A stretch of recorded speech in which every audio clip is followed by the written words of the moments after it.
Hello students, हमने last class में हमारी रिफ्रैक्शन कंप्लीट कर लिया था। तो चलो आज हम देखते हैं लॉज ऑफ रिफ्रैक्शन।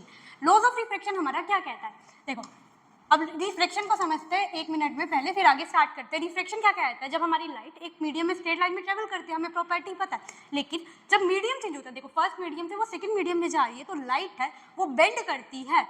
बेंड मतलब उसका जो एंगल है वो स्ट्रेट नहीं रहता, वो सीधी नहीं जाती, वो थोड़ी सी बेंड कर जाती है। उस बेंडिंग को हम क्या बोलते हैं, रिफ्रैक्शन ऑफ लाइट। उस रिफ्रैक्शन के दो लॉज है कुछ, देखो ये ओपी क्या होगी, इंसिडेंट रे, ओपी होगी हमारी इंसिडेंट रे, पीआर क्या होगी हमारी रिफ्रैक्टेड रे, मतलब जो रिफ्रैक्शन सफर कर रही है, जो बेंड हुई है। रिफ्रैक्शन में हमारा आई क्या था, एंगल ऑफ इंसिडेंस।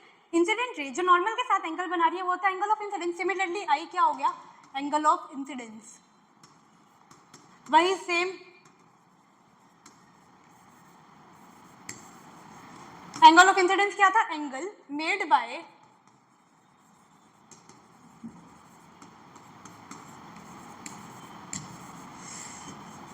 वही same angle made by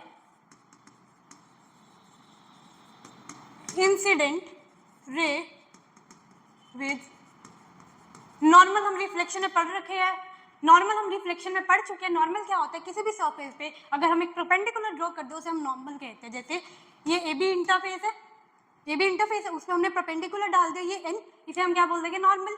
similarly R, ये जो आर है, आर क्या, एंगल ऑफ रिफ्रैक्शन। इधर क्या है, एंगल ऑफ रिफ्रैक्शन क्या है, रिफ्रैक्टेड रे जो नॉर्मल के साथ एंगल बना रही है उसे हम क्या बोल देते हैं, एंगल ऑफ रिफ्रैक्शन। क्योंकि ये पी आर है वो रिफ्रैक्टेड रे है ना, तो रिफ्रैक्टेड रे जो नॉर्मल के साथ एंगल बना रही है उसे हमने बोल दिया आर, एंगल ऑफ रिफ्रैक्शन। चलो पहला लो देखते हैं क्या कहता है, इंसिडेंट रे, ये जो ओपी पी आर मतलब refracted ray and normal all lie on the same plane, मतलब एक ही प्लेन में लाई करेगी, कोई 3 डायमेंशनल कुछ भी नहीं होगा, सिर्फ 2D में हम काम करेंगे। सेकेंड लो, सेकेंड क्या कहता है, सेकेंड लो कहता है n1 sin i is equal to n2 sin r। देखो n1 क्या है,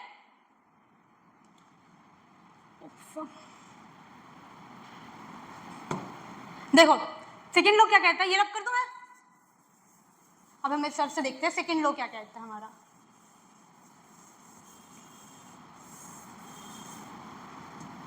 अब देखो सेकेंड लो हमारा क्या कहता है, n1 sin i is equal to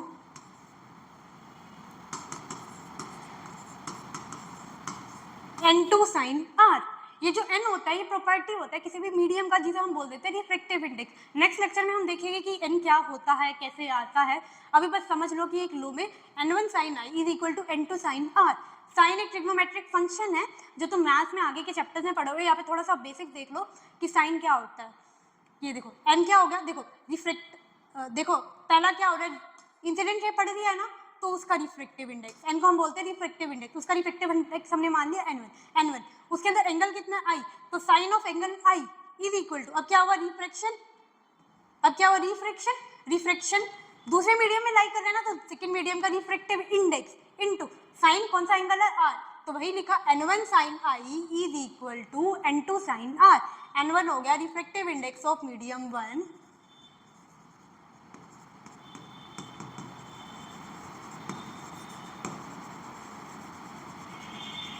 medium 1, n2 हो गया रिफ्रैक्टिव इंडेक्स ऑफ मीडियम 2।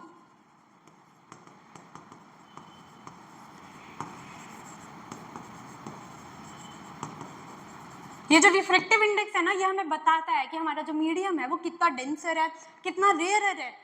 ये उसकी प्रॉपर्टी होती है मीडियम की। अभी हमने बस ये देखा है कि एक जस्ट नंबर है जो हमें बताता है कि कितना मीडियम डेंसर है, कितना रेयर है। बस हमने फर्स्ट मीडियम का रिफ्रैक्टिव इंडेक्स कितना मान लिया, n1, सेकंड मीडियम का कितना मान लिया, n2। तो एंगल को कैसे लिखेंगे, लो को कैसे लिखेंगे, n1, क्योंकि incident ray refractive index n1 आ रहा है ना उसके अंदर, तो n1 sin i is equal to, अब सेकंड मीडियम में गई रे तो n2, उसके अंदर एंगल कितना है r, तो n1 sin i is equal to n2 sin r। इस लो को हम बोलते हैं स्नेल्स लो। इस n1 n2 को हम ऐसे भी लिख सकते हैं n1 by n2 sine I is equal to sine R, n1 n2 को भी हम ऐसे लिख सकते हैं, n12 sine I is equal to sine R. n1 को मैं इधर n2 को इधर डिवाइड में लेगी n2 के, तो इसको हम बोलते हैं n1 बाई n2 को बोलते हैं first with respect to second, sine I is equal to sine R. Similarly हम ऐसे भी लिख सकते हैं sine I is equal to n21 sine R. ये भी फॉर्मेट हो सकता है, ये भी फॉर्मेट हो सकता है, ये भी फॉर्मेट हो सकता है, पर जनरल यही फॉर्मेट होता है, हम इसको ऐसे में लिख सकते हैं।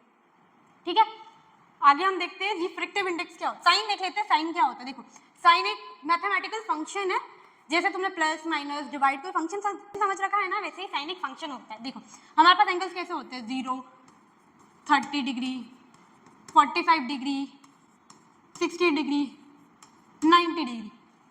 हम लेते हैं साइन ऑफ एंगल 0, कितना हो गया 0, 3/, अब 30 में देखो साइन 0 को हमने कितना लिया 0, साइन 30 को लेते हैं हम 1/2, साइन 45 को लेते हैं 1/√2, साइन 60 को लेते हैं हम √3/2, साइन 90 को लेते हैं 1। मतलब तुम्हारे पास ऐसे एंगल तुम्हें गिवन हो कि 60 डिग्री, तुम्हें मान लो एंगल गिवन हो कि एंगल ऑफ रिफ्रैक्शन है 60 डिग्री, तो तुम साइन आई मतलब साइन आई साइन आर लगाओगे ना स्नेल, तो साइन 60 ऐसे लिखोगे। एंगल की तुम्हें वैल्यू पता है कितनी है, √3/2। ये वैल्यू तुम्हें याद रखनी पड़ेगी, वैसे एग्जामिनर दे भी देता, बट क्योंकि 0 degree 0, sine 30 degree 1/2, sine 45 1/√2, sine 60 √3/2 and sine 90 कितना हो गया 1। अब इसको देखो लिखते कैसे, 0 है ना, 0/4, 1/4, 2/4, 3/4, 4/4 और सबके ऊपर लगा दो रूट।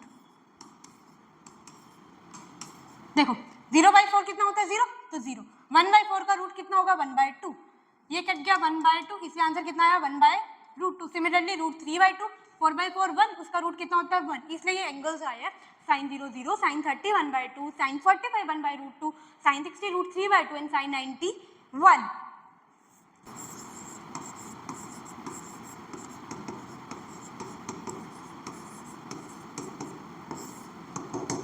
रिफ्रैक्टिव इंडेक्स क्या होता है, अभी हमने थोड़ा सा बेसिक समझा है। रिफ्रैक्टिव इंडेक्स एक मीडियम की प्रॉपर्टी है।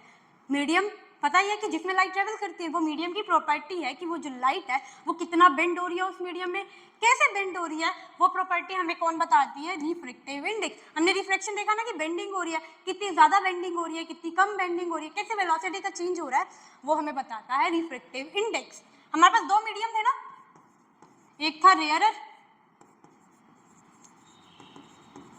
एक मीडियम था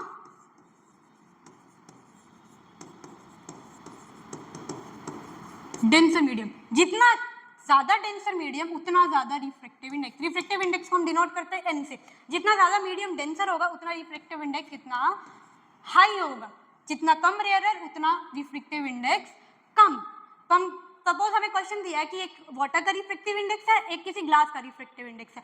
ग्लास क्योंकि डेंसर मीडियम है, उसके जो रिफ्रैक्टिव इंडेक्स है वो ज्यादा होगा एज कंपैरिजन टू वाटर। चलो एग्जांपल से देखते हैं। वाटर का फॉर एग्जांपल रिफ्रैक्टिव इंडेक्स होता है 1.33, ग्लास का होता है 1.45 मान के चल लो। अभी एग्जैक्ट नहीं है ये, अभी जस्ट नंबर्स है। देखो 1.45 1.33 से बड़ा है ना, तो हम कह सकते हैं कि जो ग्लास है वो डेंसर मीडियम है as comparison to water. Water से वो डेंसर है, मतलब जितना ज्यादा रिफ्रैक्टिव इंडेक्स उतना ज्यादा मीडियम डेंसर। अब हमें वेलोसिटी में भी रिलेशन बताता है रिफ्रैक्टिव इंडेक्स कि वेलोसिटी है वो कैसे चेंज होती है जब मीडियम चेंज हो रहा होता है। उसका एक फॉर्मूला होता है n = c/v। n हो गया हमारा रिफ्रैक्टिव इंडेक्स,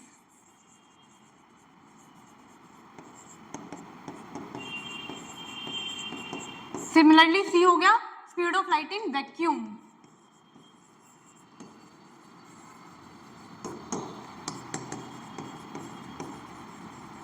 कितनी होती है 3 × 10⁸ मीटर पर सेकंड। और v जिसका हमें रिफ्रैक्टिव इंडेक्स गिवन है ना, जिस मीडियम में हमें वेलोसिटी निकालनी है उसकी वेलोसिटी,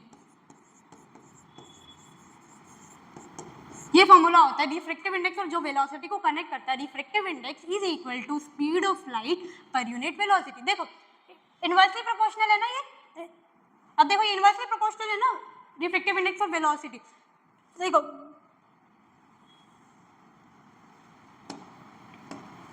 देखो तुम्हारे पास क्या था, सॉलिड और एक सपोज गैस ले लो तुम एग्जाम्पल। सॉलिड में क्या होता है, सॉलिड डेंसर मीडियम होता है ना, मतलब उसका n होता है हाई है, सपोज हमने मान लिया 1.44 मान लिया सॉलिड का। गैस है, गैस रेयरर मीडियम है, उसका रिफ्रैक्टिव इंडेक्स कितना होता है, कम, तो हमने मान लिया सपोज 1 है उसका रिफ्रैक्टिव इंडेक्स। जितना ज्यादा मीडियम डेंसर होगा उसमें हमने क्या पढ़ा था, वेलोसिटी कम हो जाएगी ना, जितना n ज्यादा उतनी वेलोसिटी कम, क्योंकि जितना ज्यादा n होगा उतना ज्यादा मीडियम कैसा होगा, डेंस।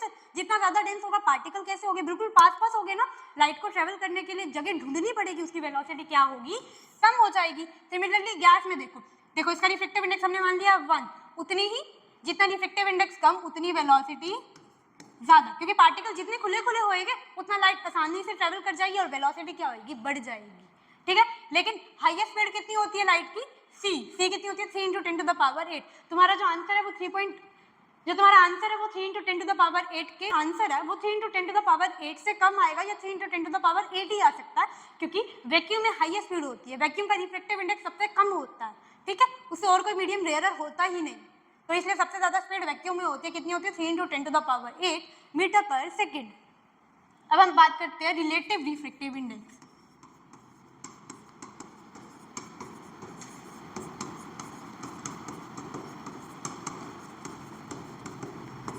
रिलेटिव रिफ्रैक्टिव इंडेक्स क्या कहता है हमें, देखो रिलेटिव रिफ्रैक्टिव इंडेक्स एक मीडियम का दूसरे मीडियम से रिफ्रैक्टिव इंडेक्स में हमें रिलेशन बताता है, मतलब हम कंपैरिजन करते हैं, मतलब रिफ्रैक्टिव इंडेक्स ऑफ मीडियम 1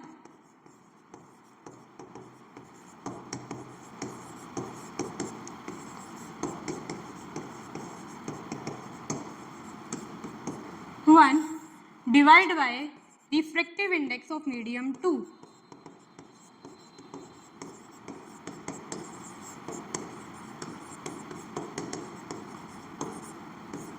ये हमें बताता है कि एक मीडियम दूसरे मीडियम से कितना डेंसर है, कितना लाइटर है, ठीक है। इसको हम लिखते हैं, देखो refractive index of medium 1 n1 by n2, इसको हम लिखते हैं n12।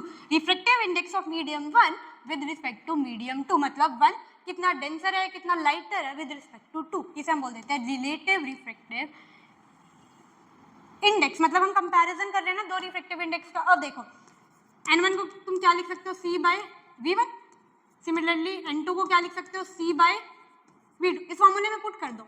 n12 क्या होता है, n1 बाय n2, n1 कितना है c बाय v1, n2 कितना है c बाय v2, c से c कट गया तो क्या आ गया v2 by v1। Refractive index of medium 1 with respect to 2 को क्या लिख सकते हो, velocity in medium 2 divide by velocity in medium 1, एक ये भी फॉर्मूला होता है n12 का।